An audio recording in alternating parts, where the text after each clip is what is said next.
Bismillahirrahmanirrahim. Assalamualaikum warahmatullahi wabarakatuh. Alhamdulillahirrahmanirrahim. Sebelumnya perkenalkan dulu, nama saya Abdul Matin, mahasiswa Universitas Nahdlatul Ulama Indonesia. Nah, dalam video kali ini kita akan membuat sebuah podcast yang berdiskusi tentang kesejahteraan guru honorer di zaman era kurikulum merdeka ini. Nah, alhamdulillah sekarang saya bersama Ibu Siti Yuleha ya, yaitu guru SD plus Azhari. Nah, kita langsung lanjut ke pembahasannya. Nah, jadi bicara tentang sebelum lanjut ke pembahasan tentang guru honorer Bu ya, bisa ceritakan nggak sih Bu kayak tentang latar belakang Ibu Eha ini sebagai guru honorer gitu. Apa gitu yang mendorong Bu Eha ini yang menjadi pilihan yang memilih profesi sebagai guru itu Bu? Assalamualaikum warahmatullahi wabarakatuh. Langsung saja dengan pertanyaannya tadi. Berawal memang saya pas begitu sekolah di Alia, itu ada semacam tes keguruan. Itu karena kan dulu di PUI ya, di PUI Bogor. Nah, itu tertarik nih untuk mendalami, kayaknya seru nih kalau jadi guru gitu kan, banyak ilmu dan lain sebagainya. Karena memang waktu itu menjadi murid kita mempunyai idola ya, guru idola. Nah, dari situ kayaknya kalau jadi guru bahasa Indonesia kayaknya seneng nih. Nah, awalnya seperti itu. Nah, ketika lulus dari Alia, ada satu sekolah yang menawarkan untuk terjun di TK. Langsung terjun di TK. Tanpa ada cita-cita sih sebetulnya. Cuma karena memang senang dengan anak kecil, langsung kita iakan. Insya Allah Bu siap. Besoknya langsung mengajar. Langsung terjun langsung. Awalnya di TK untuk itu sampai beberapa tahun. Itu. Jadi awalnya satu emang senang dengan dunia anak. Senang gitu ya. Iya. Walaupun dari awal kan dibilang, Bu, mungkin dari gaji mungkin nggak seberapa. Nggak apa-apa, saya tidak mikir gaji. Karena memang dunia saya lebih senang ke anak-anak ya. Jadi udah aja berbaur aja gitu. Nggak ini ya. Nggak ada beban gitu. Awalnya itu sih tertarik dengan anak-anak aja. Dari awalnya itu tertarikan, kemudian jadi hobi, kemudian punya idola gitu ya. Iya, baru terjun ke guru. Iya. Nah, kemudian kalau misalkan ngomong kesejahteraannya Bu tentang gaji guru honorer. Nah, itu sebagai Ibu Yaha nih, sebagai guru, apakah gaji yang diterima itu cukup gitu Bu untuk kehidupan Ibu sehari-hari? Kalau dibilang cukup, alhamdulillah saja. Alhamdulillah disyukuri deh. Pokoknya kalau sesuatu walaupun sedikit, kalau kita syukuri itu akan menjadi berkah betul Kak. Oh iya betul. Itu aja. Kalau misal dibilang secara hitung-hitungan memang itu jauh lebih dari jauh dari kata cukup itu sebetulnya. Karena memang kalau memang hitung matematika manusia itu beda. Jauh ya. Kita penghasilan sekian ternyata pengeluaran yang lebih dari sekian. Tapi dengan keberkahan itu, alhamdulillah tidak pernah yang namanya nggak pernah makan, nggak pernah nemu anak-anak nggak jajan. Alhamdulillah ada jalan itu. Berarti intinya kayak bersyukur gitu Bu ya. Bersyukur saja dengan yang ada.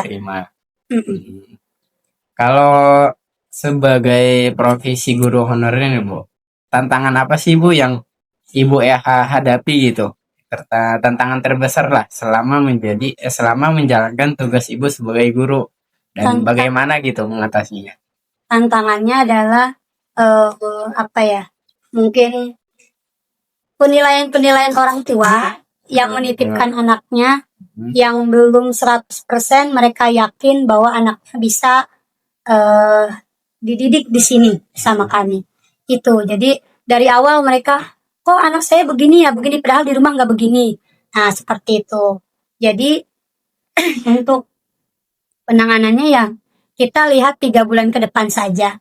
Jadi kita biarkan omongan-omongan yang nggak mengenakan itu, tapi kita buktikan bahwasanya anak yang tadinya mungkin dibilang hiperaktif dalam hal yang negatif, nah kita arahkan selama 3 bulan.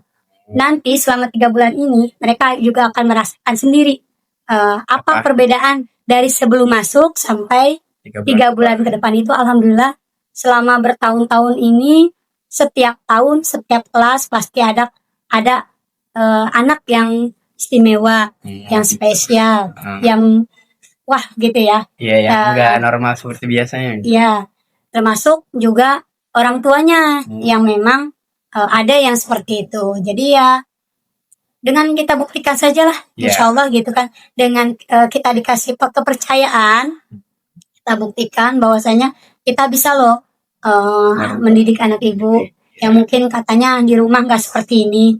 Padahal kan di sekolah juga bukan kita yang ngajarin anak seperti itu.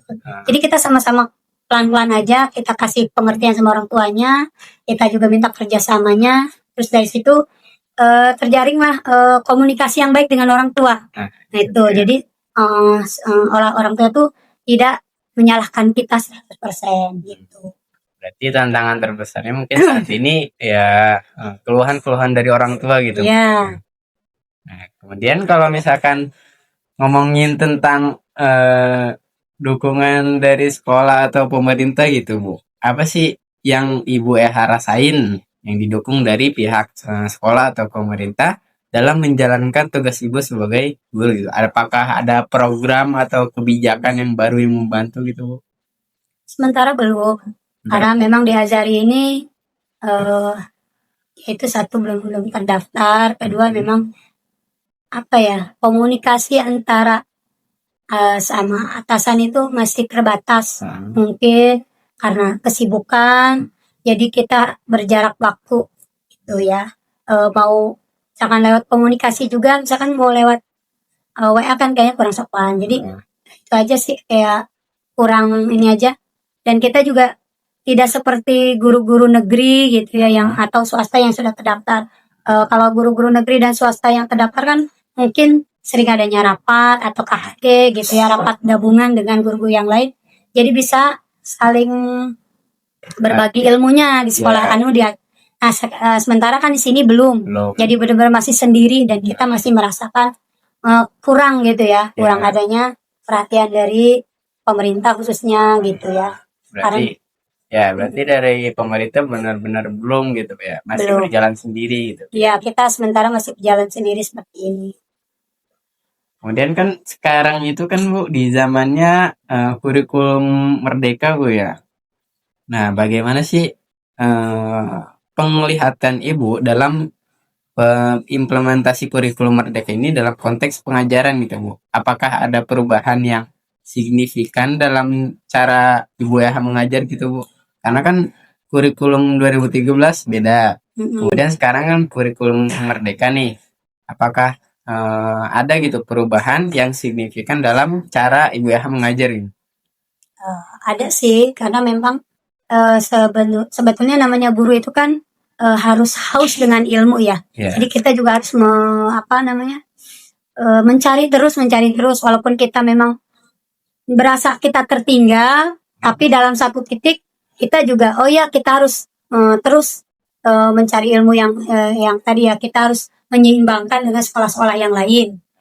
Nah, dalam hal prakteknya memang yang saya rasakan memang sangat berbeda dengan yang sekarang itu, karena kita lebih ke proyeknya, lebih kepada prakteknya gitu. Jadi bukan sekedar mengajar, anak pulang bawa catatan, tidak.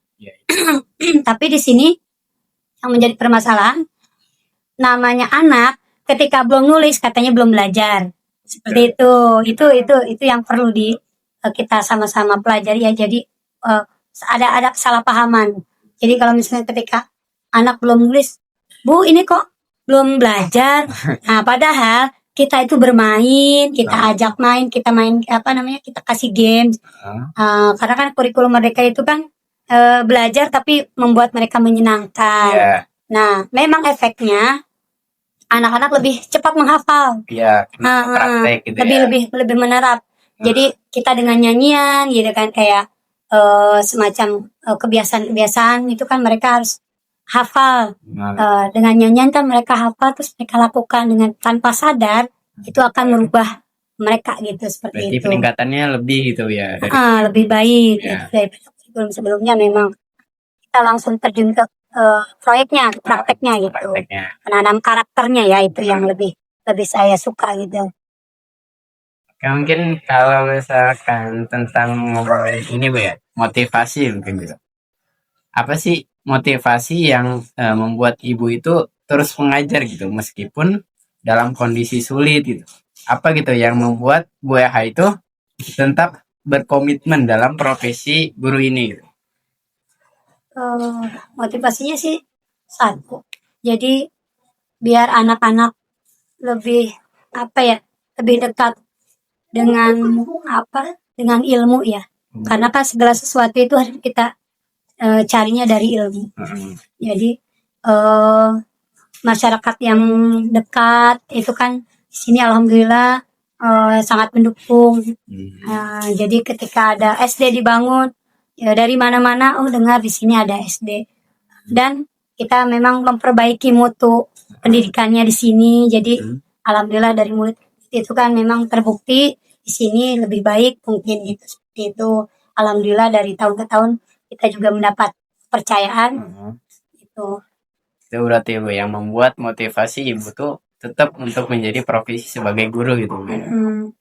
Biar anak-anak tuh lebih senang belajar daripada bermain. Ya. Nah, buat kedepannya nih Bu, harapan apa sih Ibu untuk masa depan kesejahteraan guru gitu Bu?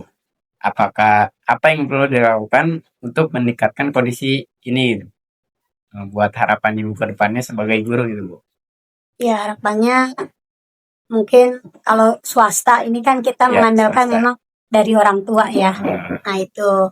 Jadi ingin kesadaran dari orang tua saja. Jadi tanpa kita minta, mereka itu sadar bahwasanya guru itu adalah manusia juga yang perlu kebutuhan sama seperti mereka. Itu tanpa adanya dari mereka kita tidak akan berarti apa-apa.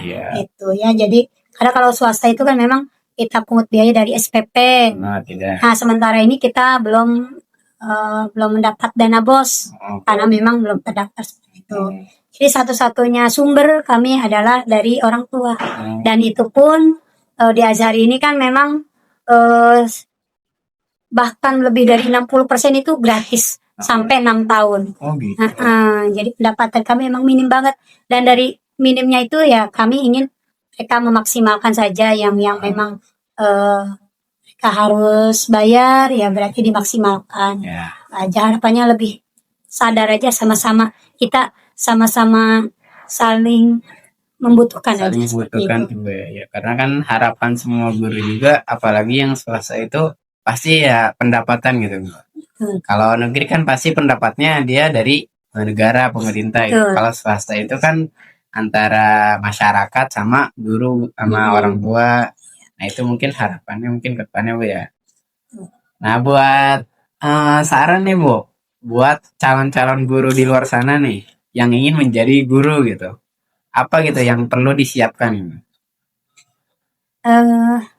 Awal apa? Yang pertama memang harus ilmu.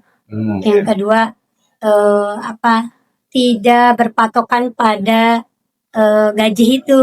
Nah, jadi ketika melamar ke sekolah bukan karena gaji, tetapi karena ingin berdedikasi di pendidikan, itu aja. Itu ya Bu.